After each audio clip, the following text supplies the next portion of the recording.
Nature spirits exist in every culture all over the world in many different forms. The fact of the matter remains that all of our ancestors have been touched by nature and local spirits in some way or form. There's even some evidence to suggest that our proto-human ancestors also might have had some form of animism. To quote a newer text on the subject, at animism's core lies an encompassing notion of personhood that is inclusive of the non-humans.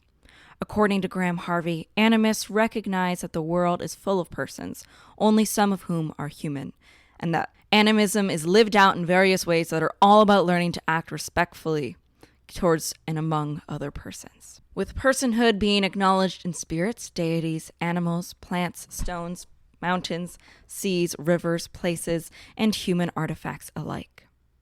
Nature is acknowledged and experienced as living and animate community, place of agency, relationality, and spirituality. This idea is supported through religions about history. Some I talk about this channel, like Hellenic polytheism, and a little bit into Religio Romana. For example, the Romans believed that everything was imbued with a divine spirit, a numen, also called numen. Everything from valleys to homes to trees to entire cities had their own numen, their own divine spirit. Nature spirits aren't passive beings, but rather participant. Some are friendly, some are not, and some are neutral. It can be hard for us in our modern world to find spaces where we feel connected to these places, both local deities and nature deities. Wilderness is, of course, integral to the divine. Even in ancient Greek, worlds which were, I would argue, far more wild than ours today. However, they often talk about how they felt so much more connected to nature spirits in untouched lands far from their cities. Many of us live and breathe in cities or suburbia, but even here there are nature spirits and spirits of place, minor gods, and ancestors of the land. Let's talk a bit about the historical evidence and cultural roots for these local and nature spirits. I've already done a whole video on nymphs, so go ahead and check that out above. So I'm not going to be super diving into nymphs here, but they're worth covering at least a little bit. Nymphs are nature spirits, female deities, largely inhabiting all sorts of natural places, whether that's a tree with the dryads, to the naiads and the sea, and there are ones of roses, there are honeybees, the Melisae, there's also nymphs of gemstones and rocks as well. Nymphs are pretty broadly encompassing, but they're generally seen to be female nature spirits who, they like to gallivant, they like to have fun, and they're often associated with beauty and adornment. Many of them will accompany goddesses like Aphrodite or Artemis. But they are not the only nature spirits. There are some that were worshipped, so that would be nymphs, Silens, Potomoi, which are river spirits. And then there are also some that were monsters that were not really worshipped. Those ones are usually named like Scylla and Charybdis of the Odyssey. We also know in the ancient Greek world that not every water source had a nymph or had a spirit. Some of these were created after disaster. For example, in ancient Greek cults, it stated the daily task of collecting water could develop into a ritual act in which the water was sacred. In some cases, a climactic event such as a drought or a unique feature in the landscape like a large flourishing tree may have sparked the transition from protected water to sacred space. Ancient Greeks also viewed these animistic spirits as first inhabitants of the land and their divine ancestors.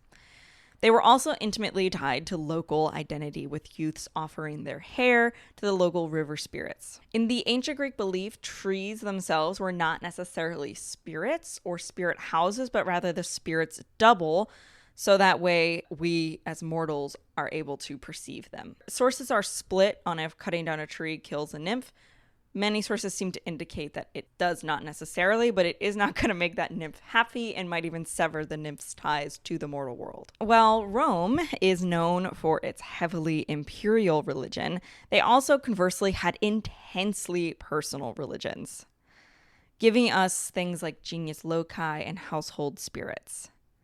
Some of these household spirits are so localized that there are the panes, who are the spirits specifically of your pantry. Sometimes these household spirits were elevated from just spirits to full-blown gods. But what's interesting with localized spirits is that one person's panes is not the same as their neighbors. Well, Jupiter, say, has different aspects that he might be worshipped as under different Roman cities. Ultimately, Jupiter is pretty consistent across the board. This is not the case with household spirits. It's important to note that the subject of animism is really rife with colonialist attitudes, especially at the beginning of the formation of the study of animism, in which gods are seen as a form of a society's higher intellectualism, and animistic spirits are seen as aspects of a primitive society. Of course, this is a false dichotomy. If you're just looking at the ancient Greek and Roman world, they had both these more animistic spirits and also deities, and one does not preclude intelligence of a society. Newer definitions of animism have sought to rectify these assumptions. Here's one definition. Ingold is quoted as saying, "Animism, the lived experience of animism is the sense of wonder that comes from riding the crest of the world's continued birth." I think that is such a beautiful way of looking at it, where the spirit lives through all things, and that sometimes spirits are born or reborn. Animism actually does exist within monotheism as well. Syncretism is rampant amongst certain communities that I grew up in, specifically Pennsylvania Dutch and Appalachia. Many of these communities consider themselves deeply Christian, yet still talk about fae, haints, tree witches, poltergeists, ghost lights, albatwitches, which are like the PA Dutch version of Bigfoot, and helpful household spirits. These magics of those areas are influenced by where those people came from, Bavaria, Ireland, Scotland, West Africa, and have been influenced by the land, the indigenous peoples, and the unique spirits that make those mountains their home. Types of land and nature spirits. As many people as there are here on Earth, triple that number, and you might begin to grasp just how many different kinds of nature spirits call our Earth their home. While I believe that local spirits are, as I say, local, I personally believe that spirits show up to you in a way that is most familiar, or a way that is easiest for you to perceive. I mean, why wouldn't they? These spirits are intertwined with us, and some of them in certain beliefs rely on us for offerings and their care. Just as a cat will try different methods of communication that have worked well in the past, so local spirits will try different tactics to meet us when we are ready. I might not meet the nymphs that are named in the Iliad and Odyssey. In fact, I honestly don't believe that speaking of cats, I honestly don't believe that I really can experience many of the named nymphs that are talked about in the ancient Greek world, because I believe that they are tied to that particular land.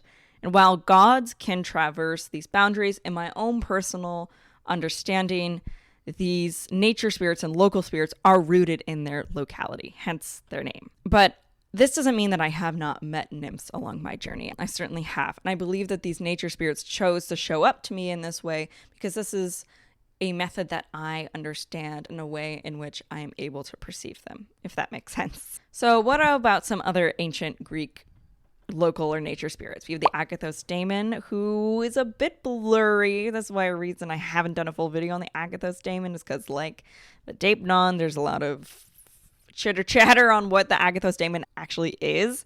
Some people think it's Zeus, but basically he's generally seen as a snake that was unique to each household. Often syncretized with Zeus Ctesios, who guarded the pantry. Whether or not he was Zeus honestly kind of depends on what source you're reading. Then in the Roman area, we have the genius loci, the spirit of place. These were noumena, divine beings who could inhabit everything from a street to a neighborhood to a house. I feel this entity is the strongest in urban places, especially in neighborhoods that are filled with memory and history. It's a really good one to reflect on. Then there's the Lares, which depending on which era you're looking at, they are either guardian spirits, but they can also be a collective spirits of your dead ancestors. While in the latter case, they may not be specifically tied to the land, they are very much tied to you as a person. Then I mentioned the Panes, who are the spirits of the pantry. Keep them fed, and they will keep you fed. Ireland, England, and Scotland, of course, have plethoras of nature spirits. Brownies, the fair folk, elves, goblins, pixies. Honestly, there's so much information and misinformation out there on those particular kinds of nature spirits that I didn't really want to cover it in depth here because I could warrant a whole other video. And honestly, like, I'm not really a part of the Irish or Celtic pagan tradition, so I don't feel comfortable speaking on those matters. But just do be careful and really vet those sources, because gets kind of, the modern study of Fae, from my understanding, can be kind of it can be very inaccurate and lots of weird comments and things that don't really make much sense if you look at the actual history. And honestly, I only interact with these sorts of spirits, and by interact I mean very loosely, as they appear in the Appalachian folklore, which I grew up with. And this is where they tend to be tied to trees, forests, and households. So they are neither exclusively malevolent or benevolent in these traditions, but rather a mixture of both. Of course, there are countless more, and many have evolved over time. There are land wights, which are honored by many Norse pagans, as well as the Nisse and Tomte in modern Scandinavia. These spirits have hundreds of names and designations, but they fundamentally come from one idea: the spiritual representation of the personhood of a place. So how do you begin a relationship with nature spirits? More than anything, when it comes to nature spirits, is listening to both the land itself and to the people of that land. Even though I'm a Hellenic polytheist, my workplace has a Babashka, which is a Russian household spirit. My boss is Siberian, and everywhere she goes, everywhere she lives, the Babashka follow or make themselves known, because this is the way in which the land has chosen to show up to her. And because of her influence on where I work, that is how they showed up. Even though that's not a way that I grew up understanding, they show up to her and she's able to kind of translate their appearance to me. It's also super important to watch for colonialism and cultural appropriation in these spheres. Nature and local spirits are not only deeply personal, but deeply cultural. It's important not to speak over people's experience with nature spirits. And it's also important to do your research. Don't name things that aren't what they actually are, and don't give names to things that shouldn't have those names. In the Italian neighborhood that I love and visit with my Italian folk Catholic friend, I always honor the genius loci in a way that respects that neighborhood. For example, chanting Viva during the Saint Feast, bowing my head to memorials of the old timers, crossing myself when someone is saying a Hail Mary during these feasts, and leaving fig cookies for the children who once crawled through the tenement's fire escapes. I'm not Catholic. I've never been Catholic. My family has been Protestant since Protestants existed. Rip to me. But in this way, when I'm engaging with the festival with other people who have invited me into this space, this is a way that I'm able to honor the memory of that land and the genius loci. Microhistory is a form of honoring the land. The ancestors of place have imbued their memories onto this earth. I used to work where a lot of mill girls used to work. Their spirits are very palpable. Many of them suffered greatly at the hands of capitalism and low wages and being immigrants in a world that didn't want them. I actually was able to learn some of their names, and I spoke their names aloud to them as I walked and prayed as a seamstress who was working in that area, but now actually able to make a living and not have to work like 80 hours a week and live in a house with 28 people. When we talk to the land talks back. In its silence, it speaks volumes. Observe, listen, research, journal, and that will help you get to know the spirits of that area. This works from an entire neighborhood to a single plant. I find that nature spirits and local spirits show up very readily in both dreams and during meditations, especially if I'm outside. I will say when it comes to meditations, I have to be in that area. Otherwise, they're not going to communicate with me like at 20 miles away. They're going to meet me where they are. This often happens in the forms of animals for me. So animals are very much bound by locality to a degree. And so they carry with them the land's memory and the land's cosmology. For example, praying and an owl comes to you. An owl, while they can fly, they might have made their home in that area, or you're in their trajectory passing through. I've also had great luck connecting with spirits through hiking or wandering through the woods and just feeling where I felt taken and seeing where it led me. So Invocation is calling a spirit into yourself, and evocation is calling a spirit outside of yourself. In the ancient Greek tradition, nymphs were sometimes invoked for their creative and artistic prowess. So invocation could be dressing like or acting like the spirit. Not necessarily possession, although possession is an extreme form of invocation, but it's rather a suggestion. Whereas evocation is calling it outside of yourself. If I'm wandering in the woods and I feel called somewhere and I have evoked a spirit, I am following that spirit, if that makes sense. I personally have never experienced a full apparated evocation. It's usually just the corner of my mind, the corner of my eye, or a mind's eye sort of deal. Learning the names of spirits is something you can discover on your own through listening or something discovered through oral history. For example, I refer to the Appalachian Mountains as Mama Mountain. Mama Mountain was a title given to her by a storyteller along the Shenandoah River that I saw for many years growing up as a child. And it's also a title I heard just somewhere along the way through those of us who call her valleys and peaks home. Mama Mountain is both her own spirit in Appalachia and the PA Dutch tradition, but she is also sometimes syncretized with the Virgin Mary. In my own practice, I syncretize her with Demeter. Sometimes names feel nebulous, like it's on the tip of your tongue, but you just can't quite reach it. That's okay too. Names should not feel forced. Even saying the spirit of the Dana Woods can be enough to invoke or evoke the spirit. The spirit may tell you its name, the spirit may not tell you its name. It's just something that comes with time. Speaking of time and respect, nature spirits and local spirits are much closer to mortals than the gods we pagans often interact with. One offering is not enough to build a rapport with a local spirit. And to be frank, not every spirit wants to have a relationship with you. Respecting the land and the history goes a long way towards opening yourself up in these relationships, but be respectful if a spirit says no.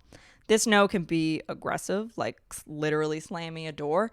This no can be in the form of silence. If you get a no, don't push it. In the case of silence, you can continue giving offerings, but don't expect anything in return. With offerings and ritual etiquette, if you're following a particular tradition like Hellenism or Religio Romana, these are designated traditional offerings such as milk, honey, water, and wine. Of course, we know that poetry and art was also offered, as well as acts of service such as cleaning and monetary donations, which you can donate to a nature preserve or donate to a local neighborhood fund. There are also traditional offerings in syncretic folk traditions, such as in Appalachia, where tobacco and whiskey are super common. There's actually one author who writes about offering tobacco to every single plant that she works with.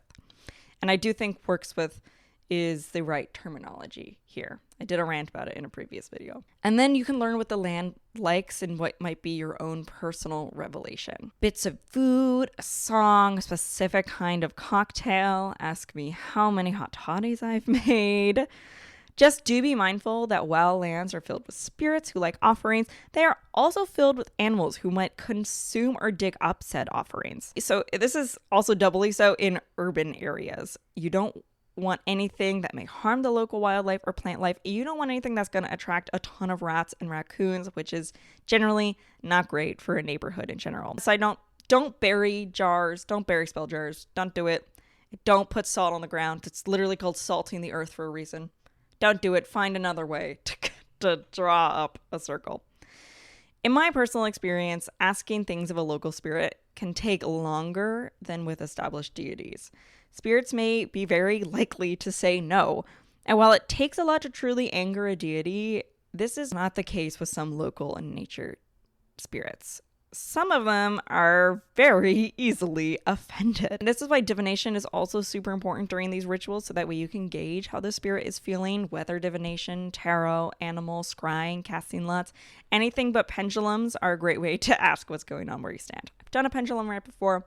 Quickly, a pendulum is too easily influenced by your muscles moving and contracting, and it's so easy for what you subconsciously want to be transcribed into the pendulum. Unless the pendulum or a dowsing rod is what is traditionally used in your locality, and in that case, not everyone has the power of dowsing in those communities. That's like a whole other thing. Generally, stay away from it. So, all of this comes with a heavy dose of ethics and warnings and caveats. Not every spirit is friendly. And while there is love and light in the spirit world, there is also anger and darkness. spirits can and will push back if they don't like something. Just like with people, not all of them want to be your friend. I've seen people get trapped in the woods by some playful spirits having a laugh. I've also tried and failed to move a malevolent spirit from my childhood home. He's not actively destructive, but his vibes are rancid. So we eventually decided to just live with him. In a sense, he's kind of bound into one specific location we don't go to like at all. He has boundaries, so do we. We don't try to evict him, and he doesn't bother us anymore. Gods will forgive you if you forget an offering, but for more personal spirits in this way, things are far more quid pro quo. Accounts abound in the Roman era for those who forgot to sacrifice to the spirits of the house and how they suffered in and out of the home. I don't want to come across as scaring people or fear-mongering, because I'm generally one who pushes super hard against this whole type of deities being angry at you. However, when it comes to local and nature spirits, my advice is different. There are trickster spirits here. Now, I personally don't believe that spirits can physically attack you or truly ruin your life, but growing up in both Appalachia and PA Dutch country, I sure have heard many tales of spirits making people sick. In fact, there's a whole thing in PA Dutch country where women and men who specifically their job was to cure you when a spirit made you sick, causing misfortune does happen a lot. I believe in science. Obviously, wash your hands. But I also prefer to err on the side of caution when it comes to these things. To be honest, this is why I'm super selective when it comes to which local spirits I do or don't work with. While I grew up in the outskirts of Appalachia and had many friends from deeper in the mountains who talked about the fair folk, it is not something that I particularly am interested in. While I know that there certainly are fair folk from my childhood home, I just give them a respectful distance because they can be very fickle. And honestly, I don't know if I have the energy to understand all of that. One of the, I think, most powerful spirits that I've ever encountered is a genius loci. I love the genius loci. And what I love about it is, like, you can't really worship them in your house unless you're worshiping the genius loci of your house. You have to physically go to where that genius loci is and honor them that way. Many neighborhoods in my city have a strong genius loci, like so strong. And what's interesting for me in the genius loci, I don't necessarily, like, I'm not looking to get anything out of it. It's just when I'm working in that area, I've built a reciprocity with the genius loci that they'll keep me safe, or that I'll have an easy commute, or the weather will be nice in that area. For me, the genius loci are a huge thing. They're very palpable. And to me, they can contain multitudes. Some of it is ghosts, like for sure with the mill girls, definitely ghosts. But to me, like, I'm weird when it comes to ghosts. I don't know how much I believe in independent individual ghosts. For me, it becomes a collective, and they become a collective memory that operates as the genius loci. So, in conclusion, working with nature spirits and local spirits is participatory. It's one of those things where praying in your bed works great for deities, but for nature spirits, you have to find where that spirit lives and actually pray to them that way. I personally don't really believe that nature spirits can traverse localities very well, so I am not praying to the nature spirits of my childhood home, because that's like 6 hours away, and that just doesn't make any sense to me because I have nature spirits here. When it comes to participation, it's both ways. It's they participate with you as you participate with them. For me, working with local spirits and nature spirits is a very active form of religion, and by active I mean when I speak to the genius loci of a neighborhood, I'm not necessarily doing a spell, but I will pray while I am actively there, for example, or light a candle in a church while I'm actively there. So that's a way that I honor the genius loci. When I'm at work, for example, I say to all the spirits here and to Hester first and last whenever I make tea. So it's very active in that way. Again, when I say active, I don't mean you have to do these giant rituals, but when it comes to these nature spirits and local spirits, you stretch it out there, you have to, they're less philosophical, I guess, than some deities. And I really think that a lot of pagans kind of sleep on local spirits and nature spirits. They really do enrich your life, and they enrich your relationship with the gods. For example, the local river I really need to go visit him, but this river also feeds into my rituals, feeds into my relationship with Poseidon and Zeus, my relationship with the nymphs of the ocean down in South Carolina are what brought me to Hellenism, and they enhance my relationship with Demeter. And so whenever I go there, I feel them. While I can't take them home with me, I can take elements like a seashell. What animism and respecting local spirits and nature spirits is all about is respecting the personhood of everything, but also understanding that not everything has a spirit in it. I don't think my camera has a spirit. I don't think a bowl I use to eat cereal in has a spirit. I don't even know if I believe every tree has a spirit. But there are some things that do, and getting curious about what those things are and forming a relationship is something that is so deeply personal, that is such a beautiful thing in a religion and in a spiritual journey.